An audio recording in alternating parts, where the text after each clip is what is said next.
মিশকাত হাদিস নম্বর 3653 মধ্যে বলা হয়েছে, আব্দুল্লাহ বিন আমর থেকে বর্ণিত, তিনি বলেন রাসূল সাল্লাল্লাহু আলাইহি ওয়াসাল্লাম বলেছেন, লা ইয়াদখুলুল জান্নাতা ওয়ালা আকুন ওয়ালা কাম্মারুন ওয়ালা মান্নানুন ওয়ালা মুদমিনু খামরিন।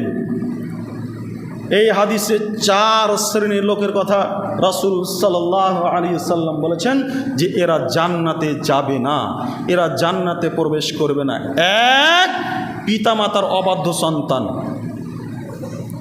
যে পিতামাতার কথা মতো চলে না, যে পিতামাতাকে গালি দেয়, যে পিতামাতার সেবা করে না, বৃদ্ধ বয়সে পিতামাতা বিছানায় পড়ে আছে, এমত অবস্থায় যেই সন্তান, যেই ছেলে পিতামাতার দিকে ঘুরে তাকায় না, তাকে খেতে দেয় না, পেশাব পায়খানা থেকে পরিষ্কার পরিচ্ছন্ন করে না, ডাক্তারের বাড়ি নিয়ে যায় না, তার সেবা করে না, তাকে গালি দেয়, ওই বৃদ্ধ অবস্থায় পিতামাতাকে বকাঝকা করে, এই ছেলেই হচ্ছে পিতামাতার অবাধ্য সন্তান। এই পিতামাতার অবাধ্য সন্তান জান্নাতে প্রবেশ করবে না, এই পিতামাতার অবাধ্য সন্তান জান্নাতে যাবে না। দ্বিতীয় নম্বরে রাসূল সাল্লাল্লাহু আলাইহি সাল্লাম বলেছেন, ওয়ালা কাম্মার, যারা লটারি ও জুয়াতে অংশগ্রহণ করে, যারা জুয়া খেলে, লটারিতে অংশগ্রহণ করে, এরা জান্নাতে প্রবেশ করবে না, জান্নাতে যাবে না। জুয়া কি? এই যে আমাদের সমাজের সেই যুবক ছেলেরা যেগুলো খেলা খেলছে মোবাইলে, free fire, PUBG, lottery, games, ludo, carrom board, ছক্কা, শুধু টাকার হার জিত, সেটা জুয়া নয়। এই ধরনের যত খেলা রয়েছে সমস্ত খেলা জুয়ার অন্তর্ভুক্ত।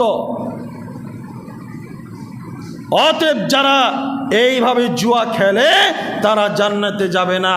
তৃতীয় নম্বরে রাসূল সাল্লাল্লাহু আলাইহি সাল্লাম বলছেন, ওয়ালা মান্নান, খোঁটা দানকারী, যারা মানুষের উপকার করে, মানুষের উপকার করে খোঁটা দান করে, সেই খোঁটা দানকারী জান্নাতে প্রবেশ করবে না। আপনি এত মানুষের সহযোগিতা করলেন, গরিব ফকির মিসকিনের সহযোগিতা করলেন, করে আসছেন, যতদিন বেঁচে থাকবেন করবেন, কিন্তু আপনি হজম করতে পারেন না, আপনি ছুপিয়ে রাখতে পারেন না, গোপন রাখতে পারেন না, যেখানে সেখানে বলে বেড়াচ্ছেন, আপনার জন্য জান্নাত নয়, আপনি জান্নাতে প্রবেশ করবেন না। কেন? এই জন্যই যে আপনি আমার উপকার করেছেন, করে চায়ের দোকানে বসে বলে দিলেন যে অমুক আমি এই উপকার করেছি। অতএব মনে রাখবেন, যারা মানুষের উপকার করার পরে সমাজে যেখানে সেখানে বলে বেড়ায়, খোঁটা দান করে, এই খোঁটা দানকারী জান্নাতে প্রবেশ করবে না। নাম্বার 4, নেশাদার দ্রব্য পানকারী, যারা নিয়মিতভাবে নেশাদার দ্রব্য পান করে, মদ পান করে, বিড়ি সিগারেট গুল গুটকা খায়নি, জর্দা, নেশাদার দ্রব্য পান করে, তারা জান্নাতে প্রবেশ করবে না, তারা জান্নাতে যাবে না, তারা জান্নাতে যাবে না, তারা জান্নাতে যাবে না। অতএব এই 4 প্রকারের লোকের কথা আল্লাহ তাআলা বলেছেন।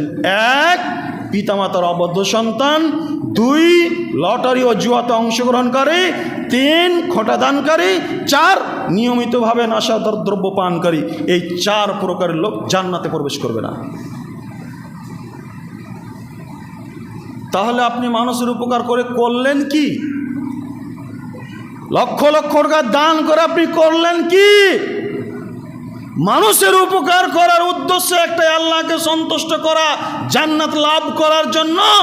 আর আপনি এই পৃথিবীর মাটিতে কত না মানুষের উপকার করলেন না, কত মানুষকে সহযোগিতা করলেন, করার পরেও যদি আপনাকে জাহান্নাম যেতে হয়, তা আপনার মতো দুর্ভাগা মানুষ আর কেউ আছে? আপনার মতো হতভাগা আর কেউ আছে?